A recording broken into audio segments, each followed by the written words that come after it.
Oi, gente, beleza? Eu resolvi gravar esse vídeo. Quem já fez curso, já assistiu palestra comigo, eu acho que já conhece esse assunto. Mas eu queria desmistificar um pouquinho um assunto super fofo que são os bancos de dados NoSQL. Não tem mistério, tá? Não é uma coisa tão complicada quanto parece. Mas eu ainda vejo muitos erros, muitas coisas do tipo, vou substituir o meu SQL, meu Oracle pelo MongoDB. Isso vai dar certo? Cara, vamos pensar um pouquinho, vamos com atenção e vamos entender quando cada um desses bancos de dados deve ser usado. A ideia de demonizar um para ressaltar as qualidades e as características do outro não é legal. Para quem não me conhece, eu sou a Dani Monteiro, eu sou mestra em Engenharia da Computação, sou Microsoft MVP, sou MongoDB Female Innovator, palestrei esse ano no TEDx. A maioria dos grandes eventos que ocorreram no Brasil esse ano eu tive o privilégio de participar. Agora eu estou ensaiando para fazer o doutorado, provavelmente eu faça, porque eu não tenho tanto juízo assim. Mas estudar é uma coisa que eu gosto muito. E bancos de dados eu posso dizer que é a minha paixão. E por isso que eu resolvi gravar esse vídeo. Todas as redes sociais que você quiser me encontrar, Dani Monteiro DBA. Twitter, aliás, galera, eu uso muito o Twitter, é uma maneira fácil de falar comigo. Eu gosto do Twitter porque as notícias são pequenininhas, é fácil de separar o que me interessa e o que não me interessa, então é bacaninha e eu tô sempre compartilhando aí novidades de tecnologia, coisas que eu acho legal, eu tô sempre compartilhando no Twitter. Me segue lá. DB for Beginners, né, db4beginners.com é o meu blog. O blog é focado em desenvolvedores iniciantes, então a ideia é fornecer para desenvolvedores iniciantes, analistas de negócios, insumos para que eles conheçam bancos de dados. Ano passado eu passei o ano inteiro quase falando de MongoDB. Esse ano eu falei muito de SQL Server, SQL Azure. Agora eu estou falando sobre os bancos de dados relacionais de open source e o meu foco vai ser mostrar eles lá no Azure. E se você quer saber quem eu sou, por onde eu trabalhei, enfim, eu tenho algum tempo já de carreira, dá uma olhadinha aqui no danimonteiro.dba.com. Momento Merchan, no dia 1º de dezembro, eu e a MVP Sulamita Dantas vamos dar um curso de MongoDB em BH. Cara, a ideia, você não precisa conhecer MongoDB. A ideia é a gente ter 8 horas, assim, um mergulho no MongoDB. Então a gente vai conhecer desde os principais conceitos até a mão na prática e ver a inclusão de dados, manipular dados, aggregation framework, muita coisa legal. Então não precisa conhecer, precisa de boa vontade. Não fique bravo, não é só teoria e nem é só prática. A ideia é que você realmente conheça o MongoDB. O mosquito acabou de passar aqui, não bater em mim.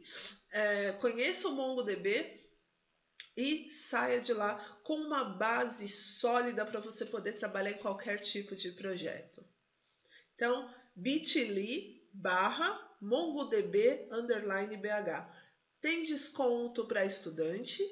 E se você for levar uma turma, manda um e-mail para mim que a gente vê aí as condições mais bacanas. Para quem não conhece, meu site lindo, wdb.consulting, convido todo mundo a entrar lá, quase que semanalmente. Eu e a Sulamita estamos publicando bastante, tentando pelo menos publicar bastante conteúdo lá no blog. Em breve vão ter os mini cursos, tem fotos, tem dicas, então dá uma entradinha lá. Todo mundo me perguntou de uma camiseta que eu usei acho que uma semana atrás, escrito Query Like a Woman. Essa camiseta, canecas e mais algumas outras coisas também vão estar disponíveis lá no nosso site.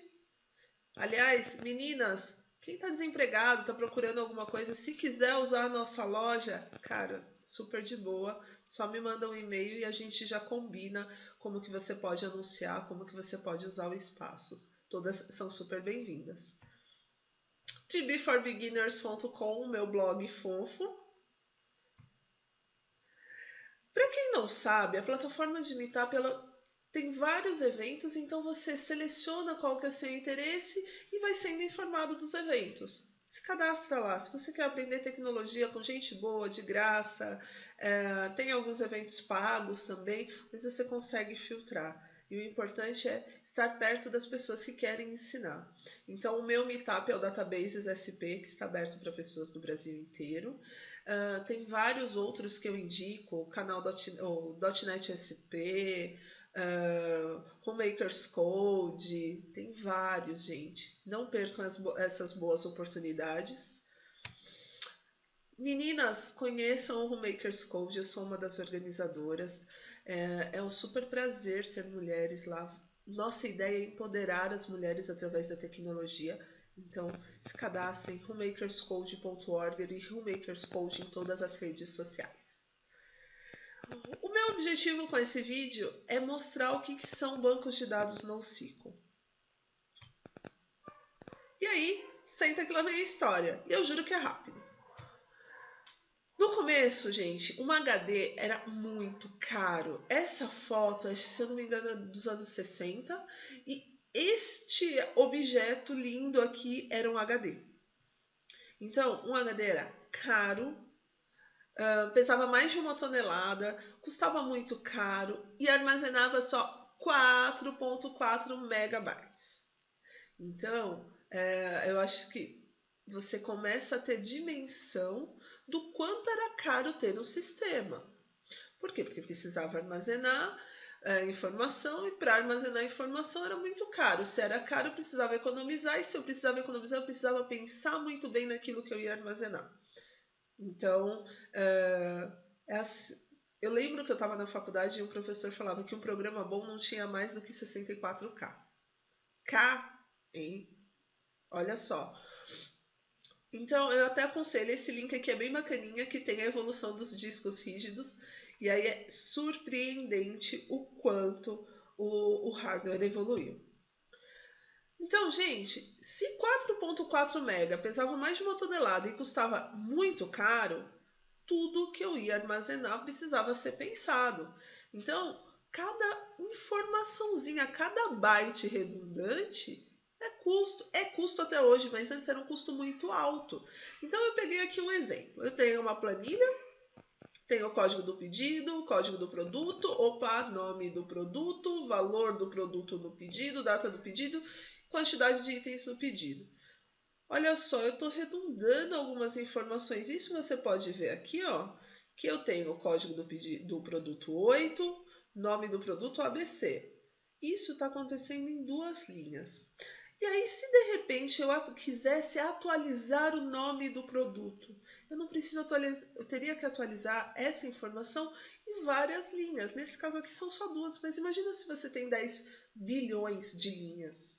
E, cara, hoje a quantidade de dados que nós temos é muito alta. A redundância hoje é mais barata, mas ainda é custo. Mas nessa época era muito mais caro. Qual que era a ideia, né? De onde surgem as formas normais que na época da faculdade todo mundo odeia, demoniza? Cara, normalização nada mais é do que um conjunto de regras para organizar o seu banco de dados, diminuindo a redundância. Por quê? Porque redundância é caro. Aumentar a integridade. Vou voltar aqui. O produto 8 aparece 2 vezes nessa planilha. Imagina se eu altero para o pedido 1 e não altero para o pedido 2. Os meus dados perdem a consistência. Eu alterei o nome do produto de ABC para DEF para o pedido 1 e no pedido 2 continuou como ABC, sendo o mesmo produto com 2 nomes. Isso não é legal. Então, voltando aqui, outro motivo de ter as formas normais é para garantir a integridade dos dados e o desempenho. Gente, a inclusão, quando eu normalizo os dados, é muito rápida. Por quê? Porque eu vou incluir somente, nesse caso de produto, a gente até já vai ver aqui um modelinho, mas é muito mais rápido a inclusão, diminui a quantidade de informação que eu vou incluir no banco. E as informações, elas são relacionadas, entende? Então, os dados, quando eu falo de normalização, os dados são armazenados em tabelas, bancos de dados relacionais. Lembrando que assim, uma relação é uma representação matemática, tá, da tabela, a tabela é a relação e não o relacionamento. Então, eu armazeno os dados em tabelas porque eles têm formato tabular ou porque era o meu único mecanismo. E quais são os bancos de dados relacionais? SQL Server, Postgre, Oracle, MySQL, MariaDB. Esses são exemplos de bancos de dados relacionais, ou seja, eu armazeno os dados dentro deles na forma de tabelas. E essas tabelas, elas são modeladas, elas são desenhadas para atender várias consultas diferentes. Então, os dados precisavam ser normalizados para eu economizar espaço, para eu garantir a integridade, para eu ter o melhor desempenho. Aquele mesmo exemplo aqui da planilha, eu teria aqui o pedido com o código e a data, os itens do pedido. Então, um pedido tem vários itens, cada item de pedido tem um código de produto, um valor de produto no pedido e a quantidade de itens nesse pedido. Um produto tem um nome, um código e um nome. Um produto pode fazer parte de vários pedidos. Então, se eu fosse atualizar o produto 8, que chama ABC, o nome dele passasse a ser D, E e F, eu precisaria atualizar uma vez só, um único registro aqui na tabela de produtos. E quando eu fizesse uma consulta aqui, item do pedido, qual que é o nome do produto 8? Já estaria atualizado aqui para todos os itens que tem aquele produto. Beleza, gente? E aí, tudo isso funcionou? Tudo isso é ruim? Não! Tudo isso funcionou e funcionou por 40 anos, mais ou menos. Mas algumas coisas mudaram. O volume de dados é imenso. Você imagina o tamanho da base de dados do Facebook, do Twitter, do Instagram? Só que além do volume de dados ter aumentado muito, antigamente os meus dados eram tabulares. Hoje eu tenho uma variedade enorme de formatos. Tudo isso sendo gerado muito rápido. Quantos tweets por minuto será que estão tendo? Eu já vi essa estatística, mas eu não lembro. Dados gerados numa velocidade muito rápida, numa velocidade muito grande. E a humanidade nunca produziu tantos dados. Por outro lado, os discos, o hardware que sempre foi um ofensor e que me obrigava a normalizar os dados, diminuir a redundância, ficou mais barato. Hoje, a maior parte das pessoas tem condições de ir numa loja e comprar um HD externo com 1 tera num preço acessível. E aí, eu normalizava meus dados, né? Esse modelo aqui é super aceitável. O problema é que para eu ter todas as informações de um pedido, eu preciso fazer 3 joins, com o meu volume crescendo, com os dados sendo criados em uma velocidade altíssima, eu preciso fazer joins. Dani, cria um índice. Legal, eu crio um índice. Vai melhorar? Vai. Mas, quando eu tenho um volume muito alto de inclusões, quando eu crio um índice, esse índice pode deixar de ser eficiente, eu tenho impacto na inclusão. Então, não era uma resposta trivial. Outra coisa, eu tenho internet, eu tenho celular, eu tenho notebook, desktop. Gente, as pessoas não largam o celular, elas estão o tempo inteiro buscando dados na web. E aí, o que fazer? Como resolver esse cenário que mudou? Simples assim, mudaram as necessidades. E aí surgiram os bancos de dados NoSQL. Vamos dar uma pausa aqui. Só vamos fazer um checkpoint? No princípio, os discos eram caros, os dados eram normalizados não só para infernizar a sua vida durante a faculdade, mas para diminuir a redundância e o custo dos sistemas. Os bancos de dados relacionais, Oracle, SQL, Postgre, MySQL, Eles existem, eles são bons, eles têm recursos, mas eles não são as melhores alternativas para tudo. As tabelas elas eram criadas para atender várias consultas, mas no cenário de Big Data, os joins começaram a ser um problema. Novos formatos de dados e vieram aí outras necessidades que precisaram ser repensadas, e nesse cenário surgem os bancos de dados NoSQL. Vamos começar, vamos lá. Falar de bancos de dados NoSQL, que eu adoro. O que é um banco de dados NoSQL? NoSQL, essa sigla, ela é meio controversa.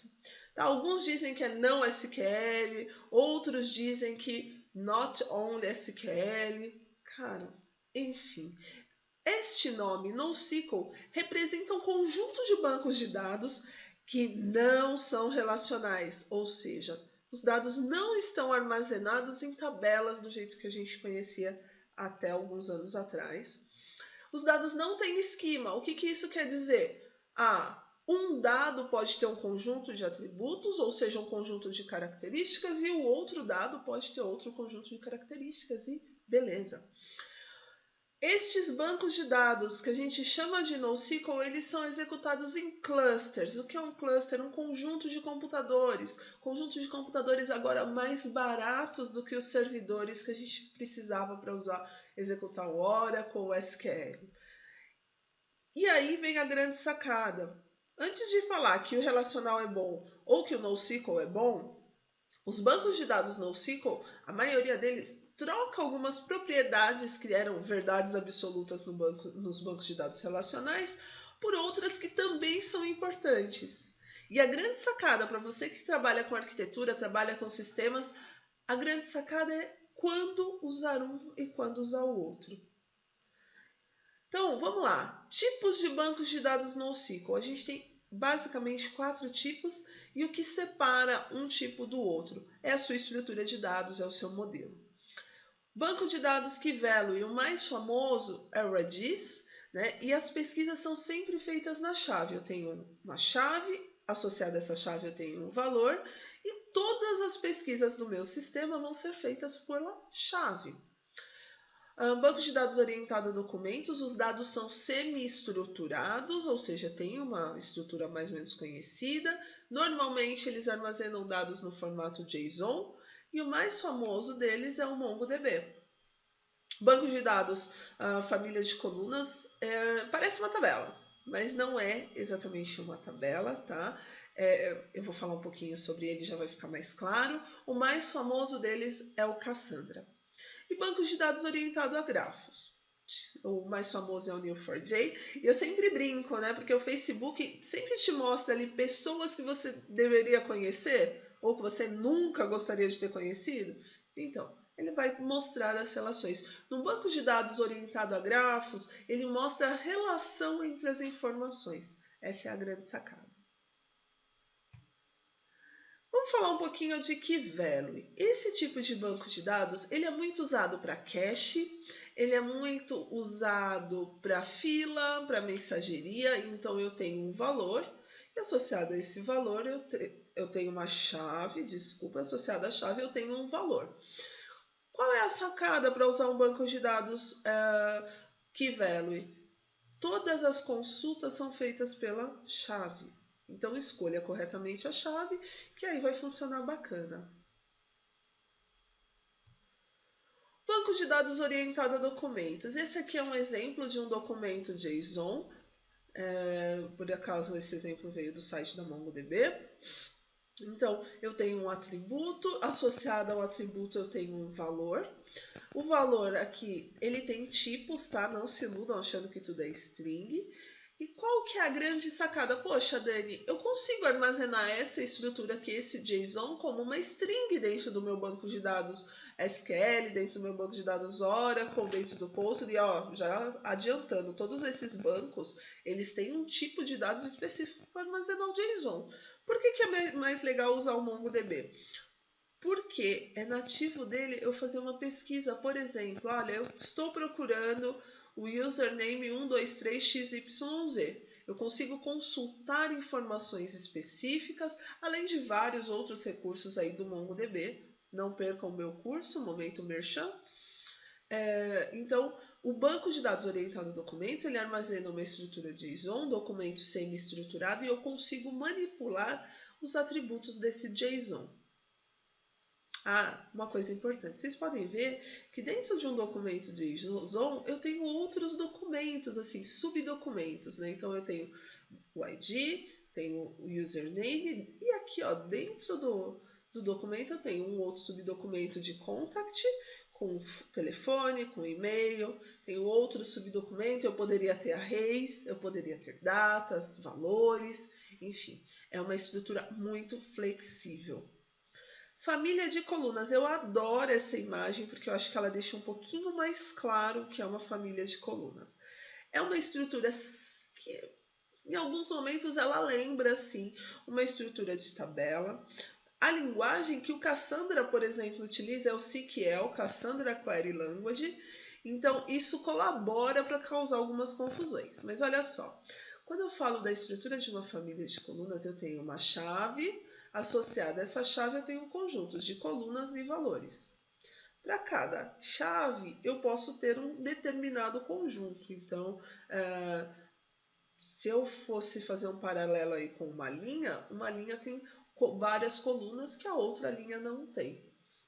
Cassandra é muito legal, muito rápido para fazer grandes cargas, mas é um banco de dados onde a modelagem todos eles, a modelagem é crítica, mas eu acho que no Cassandra, se você não pensar bem, se você não conhecer bem o seu requisito, você pode ter problemas.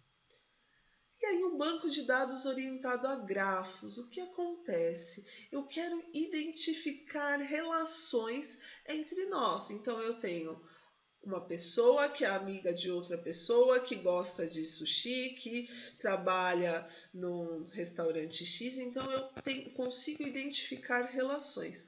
Poxa, Dani, mas eu não conseguia fazer isso no banco de dados relacional? Conseguia. O problema é que o volume é muito grande agora e para fazer este tipo de consulta, uma pessoa é amiga de outra, que gosta de outra, que trabalha em outro lugar, que está em tal cidade, eu precisaria fazer uma série de joins e isso é muito pesado. Lembrando que hoje a informação é a jato, eu preciso dessa informação de forma rápida. Então, um banco de dados orientado a grafos é o mais adequado para quando me interessam as relações entre os nós, entre as minhas entidades. Então, não é que o relacional não atende, não, é só que com o banco de dados orientado a grafos, ele é feito para isso. Então, checkpoint 2, temos vários tipos de bancos de dados NoSQL. Cada um desses tipos são 4 tipos de bancos de dados NoSQL. Cada um deles armazena os dados em um formato específico. Então, para cada modelo eu tenho uma arquitetura e tenho um SGBD diferente. Key Value, mais famoso é o Redis, ótimo para filas, para cache, para mensageria. Tem os bancos orientados a documentos, que armazenam os dados no formato JSON, e aí só amor o MongoDB. Famílias de colunas, o mais famoso é o Cassandra. E grafos que mostram as relações entre os nós, entre entidades de negócio que me interessam. Os SGBDs são executados em um servidor. E por que eu estou falando isso?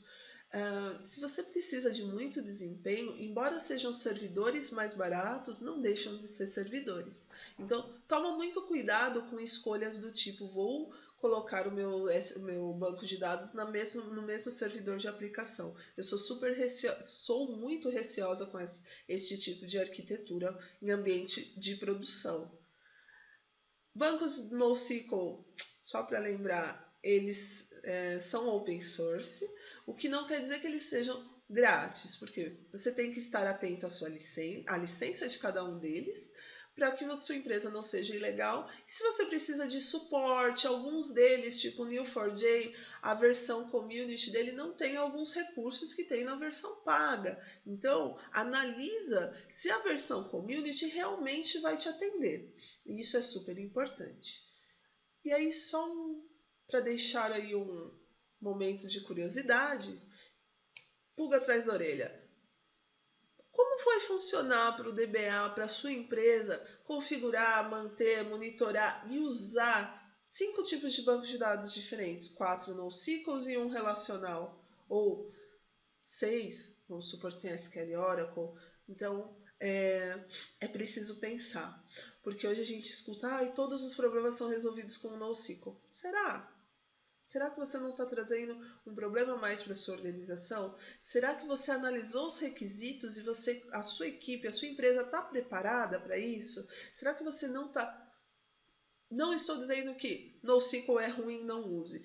O que eu defendo é utilizar o recurso certo no momento certo. Vou matar o relacional? Não, gente, você não vai matar o relacional. Em 2012, Martin Fowler já disse que o futuro não era NoSQL, que o futuro é da persistência poliglota. Então, as nossas necessidades de negócio nos obrigam a ter aí uma multidão de dados. Cada um desses bancos de dados vai ser legal para uma ou para outra situação. Então, tomem cuidado. Eu acabei demorando mais do que eu previa, né? Como diz o meu irmão, eu sou uma pessoa sem assunto. Eu agradeço por você estar vendo esse vídeo. Se você gostou, dá um joinha. Se você não gostou, me dá umas dicas, me fala o que eu posso melhorar para te ajudar. Teremos continuação, teremos outros vídeos. Para quem não conhece a WDB, tá aqui as nossas redes sociais. Mais uma vez lembrando, dia 1/12, curso de MongoDB, um mergulho dentro do MongoDB, comigo e com a Sulamita Dantas, lá em BH. Vai ser um prazer ter você lá. É estudante, tá indo com turma, fala comigo. E, cara, se você tá desempregado e quer aprender, fala comigo também. Quem sabe eu consigo te ajudar, ou com esse curso, ou com material. Vamos aí dar as mãos, tentar nos ajudar, que eu acho que vai ser bem legal. É uma oportunidade, então se você tem boa vontade, mas está sem grana, fala comigo, me manda um e-mail, entra aí nas nossas redes sociais e, pessoal, nos sigam, conversem com a gente, estamos aí à disposição, vai ser um prazer.